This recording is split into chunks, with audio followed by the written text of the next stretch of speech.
Hello everybody and welcome back. It is so good to have you here with us. My name's Joel and this is A Stable Life. We just got all 26 horses in and are being fed as we speak. And my goodness, nothing quite better than a full horse stable with lots of happy horses all enjoying their breakfast. You guys may notice I sound a little off in this video. I appear to be coming down with something. I don't know if it's the common cold, the flu, anything else, but for now it is affecting my voice a little bit. I got a bit of a runny nose and a bit of a sore throat. I just wanted you to know why my voice sounded just a little off. To start, I would like us to head on down because we've done a little bit more work over where we are currently working on the hay barn.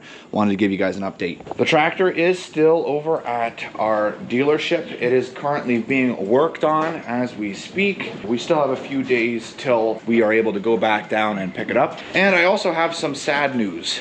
As you can see, we are actually digging a little bit deeper over here in our trench. After we'd finished digging that trench, my parents came on down here and needed to remap out where the building was going, put our stakes back in, and bring the string levels back up for us to see exactly our angle of cut into the ground, what we need to see, what we need to come out. So thankfully they actually filmed all of that and they took you guys along for the ride. All right, so today is Saturday. We are now shooting the second transit. Well, this would be third because Joel and Dadby were down here doing transit work. So we're now shooting from what Joel has dug from the corner here, the 100-foot mark down that way, and now we're going to shoot our 90 to this angle over here. And we'll mark that corner, and then we're going to mark that corner down there. And that way we'll know our four corners exactly, and we'll know how much ground we need to take off. Right now it's 15 inches lower on that end. So Joel and Dawn have come up with a plan as to where the trenches are going to be dug for the drainage, considering how much down we had gone. We're now going to measure 30 feet off of this side so that we have our right corner. You need to go to your right there. Yeah, it's right now it's pointing at your elbow, your right elbow. Yeah, it's pointing at your fist. The hand you're using to point at yourself, yep, that's pointing right at your fist. All right, I will tentatively put it at 30. We have the line up now. We've got four corners marked. We're off by about maybe a fraction for this corner over here, but this is a preliminary setup for the post, so we're pretty exact, to be honest with you. I like where we're at. This needs to be, we're leveling the lines right now. That was perfect. This one here, he needs to dig out more. That needs to be dug out more. And then we have these, we have this line, and then we have that one down there. All right, we're gonna check these two lines and see if these are level now. So that one's level. This one here, we're checking now. Down over here, which makes sense because that was all the way on the ground over there. Okay, yeah, you have to go down just a, you're on the side of the bubble. That's as low as I can go. I think that's good enough. So he needs to take more off on that corner down there. Just a little bit more. Well, we didn't test this. Yeah, we didn't. Yeah, but I'm pretty sure this is gonna need to come down. Well, maybe not. I mean, for level there. This up here is pretty good. So he just needs to take out this over here. This is not bad. This is not bad at all. Just how he has it. He would need to start digging right at the line in, but like really not take anything off, just kind of scrape the grass back and then take all this out. And as you can see, we already got quite a amount of dirt, which is really good because we can use that for a lot of stuff. Swales, diversion dishes, whatnot. Okay, I think that's good for now. Is there anything else we need to do? Yes, we have to mark where we're gonna be putting our drainage dishes. pipes. Okay. All right, I'll get the spray paint and we'll start looking at that. I have cement. Yeah, we don't want the post So we don't want it right anywhere on the... near the cement. So here's 4 feet. All right.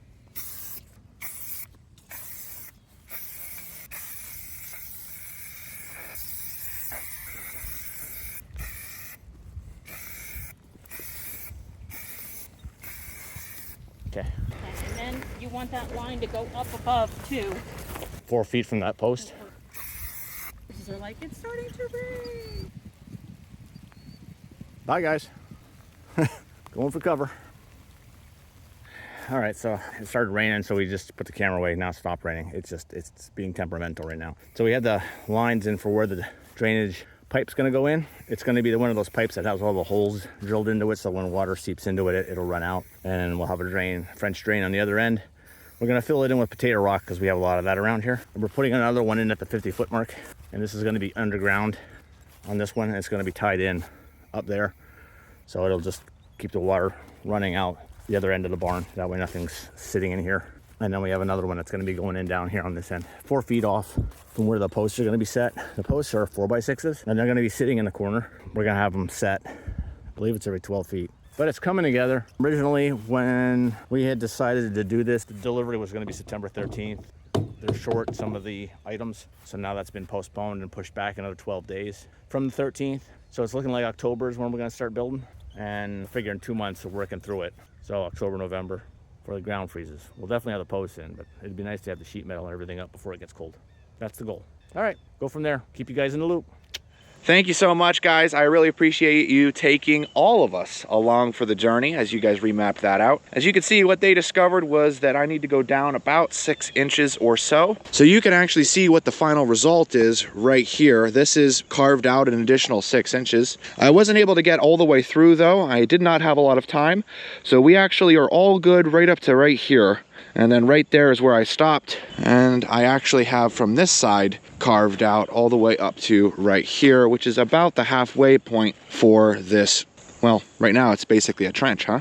I ended up running out of time because it was on a weekday evening, and then I had to get some stuff done at the stable, and then the tractor got sent on down to the dealership. That's as far as we are for now. I would like the box blade to work on this because the ground, as you would imagine, it being a pasture for like 100 years, the ground's pretty hard and compressed. The box blade with those scarifiers will be able to kind of rip this up and make it a little easier on my bucket and on my loader. I'm pulling out this dirt, but thankfully it's not entirely shale rock, at least in this spot. You never know how things can change, but in this spot we're pretty good. It's probably the 100+ years of animals going on this land, you know. It just builds up a nice, happy, healthy layer of topsoil. So anyway, we are still continuing on with the original plan, cutting in and up, ditch, cutting that way. Fun stuff.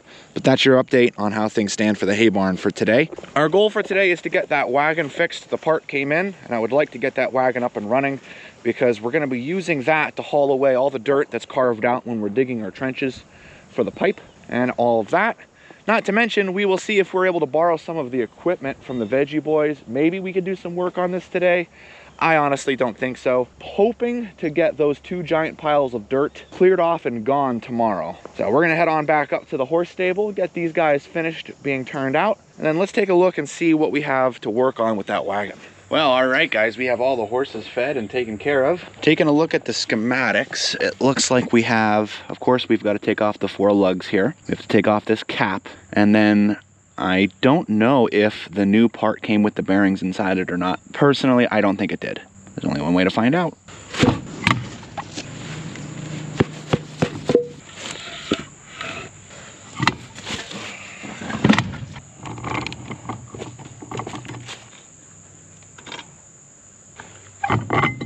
Oh, I was told these are part of the axle, but they don't look like they are. Honestly, it looks like if I give that a couple taps, it'll come right out. I think that made this job a lot easier. Let's check the new one.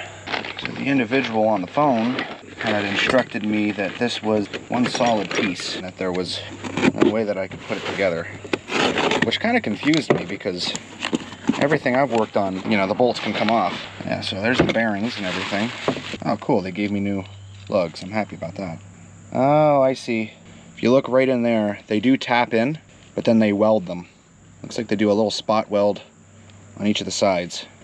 These are bearings. I'm gonna need to pack the bearings. All right, I stand corrected. So we're gonna need to take the old one off, the old bearings off, which I'm told is not fun, and then put the new one on, the new bearings, new pack, all that jazz.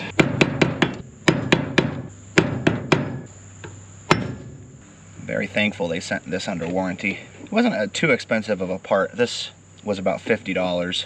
Which, you know, it's not cheap by any means, but it's not like I thought. You know, sometimes parts are, oh, it's just stupid how much they charge for parts. I'm used to tractor parts, and it's like, good Lord. There's no way that you're telling me that a part like this is worth $900. There you go, random old man complaint over.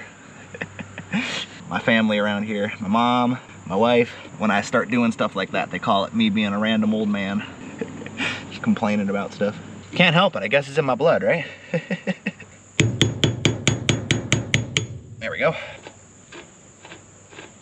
These guys are barely used. Ugh. That upsets me. Oh, Well, all right. It didn't want to go, and then it went. So there's our seal on the back and our back bearing. Got a lot of grease from me greasing it on there. Honestly, I could use this to pack the new bearing on. It looks pretty nice. Yeah, that bearing's completely good. I'm really happy that I have acquired knowledge on the bearing department. Ain't that something how it just sits in there like that? Oh, just like that. Impressive. Okay, new bearing, old grease. I need to just... I'm sure you guys are loving this. And again, you see gross, gooky things all the time on this channel. That's just a fact of rural life. And it's at times like this, you know, where I really do appreciate my cousins. You know, like I didn't know how to do this at all before Tyler and Daniel showed me. And it's neat to know how things work on the inside. You know, you get an idea for how it actually runs. Because in my experience, you don't really learn most of this stuff in a book. It's out in the field that you learn it. There we go. Make sure that's going on the right way. Like that. It's at this point that I should really have a towel. And I do not. And I wish I did, but I do not. So do I touch the hammer? There we go. Good. That's on there nice. So there we go. So now we've got our bearing, and then we've got our washer, and then we've got our castle nut. And then tightening this will push the bearings together. So I'm gonna need to get a socket for that. We'll be back. I'm back with some big boy toys.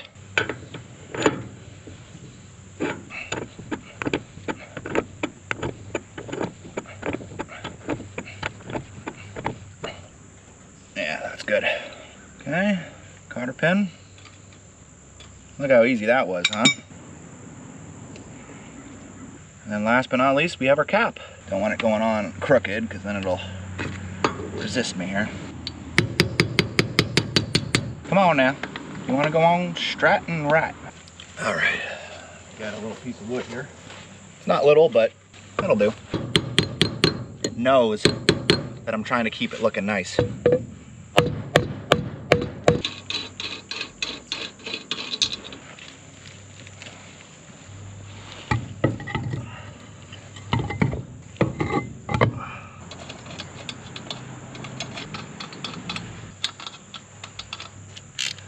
I'm gonna hand tighten these, and boy, are we gonna tighten them.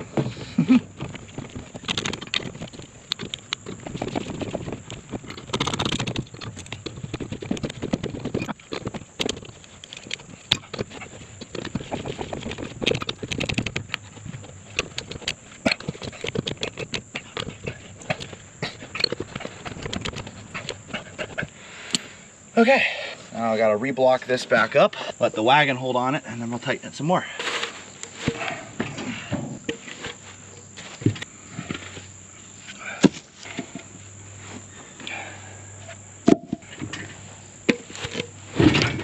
He's back on our own 2 feet. I suppose I should say 4 feet, right?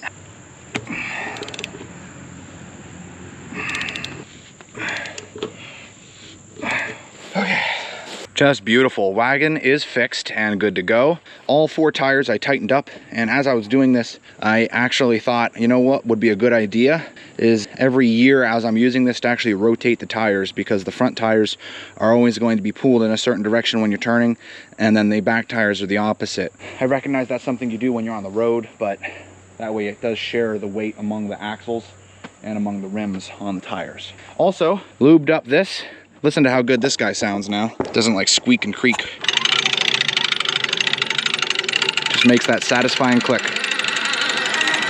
That's the rope. And my goodness, this is effortless. And this is going down.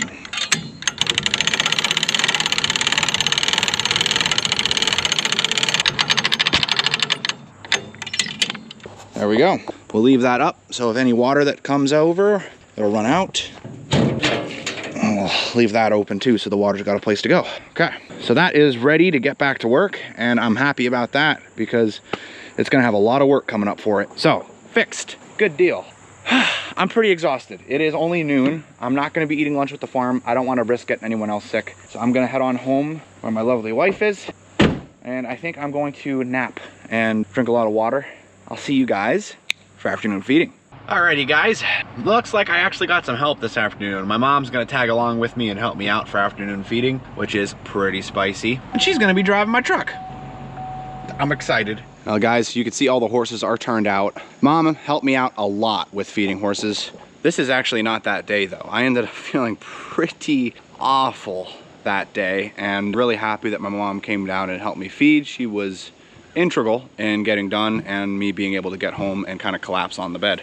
So as you can hear, I am getting better, being that this is filmed a few days later. That in mind, it is now time for our questions of the day. Got a question slash statement here from Greg Hall 5011, and it's a quote. It's my quote: "Just putting the branches here for now."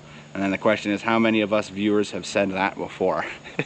I genuinely am planning on keeping those only there, and I'm gonna film me moving them. So it's gonna be temporary, but I know what you're saying. And to be honest, if I didn't have that grapple, that would be right where they're staying. Got another question from Muhammad Lathy? Muhammad Lathy 4275, I think that's how you'd pronounce that one. Is there any future plans to expand toward hosting more horses? No, we have no plans on expanding. Our cap is 25. We actually have 26 on the facility right now. If we didn't have the donkeys, we could probably go to 27. I don't really want to though. So now the big task isn't gonna be to try to build more stables for more horses. Once the hay barn is complete, hay for the horses is done. That will be the complete transition from small square bales to round bales. And that will be about 3 years is what it took for us to transition that, which is actually remarkably low. I mean, we actually moved really quick here. I'm speaking before the barn's built, that being said. But the next big thing is going to be actually cleaning up the hollow down there. So getting rid of the thistle trees, getting rid of the brush down there, and then reseeding the pasture so it's healthier grass. Just kind of improving the quality of life here for the horses after that. Our pastures really can't support more horses. Once we do all of that, then the pastures will be in good shape, the horses will be in good shape, then it's just a matter of keeping it that way. Hey guys, thank you so much. I'm sorry about myself getting sick. I promise I'm on the mend, I'm getting better. And so the videos should be getting better with it. Thank you so much for watching. If you haven't, don't forget to hit that like button and make sure that you're subscribed. And as always, we'll see you in the next one. Like that? Looks good, don't it? Mmm, tasty. Gavin, you want to yell in the next one? From Sandra C, how long do you think it will take to build the barn? I already did the questions of the day. Did you do this question though? No, but that question's gonna be in the next video. I'm doing the outro for the video that I'm sick in. Oh, Greg Hole says quack quack. Wait, what am I saying? In the next one? We'll see you in the next one. We'll see you in the next one. Nice, nice.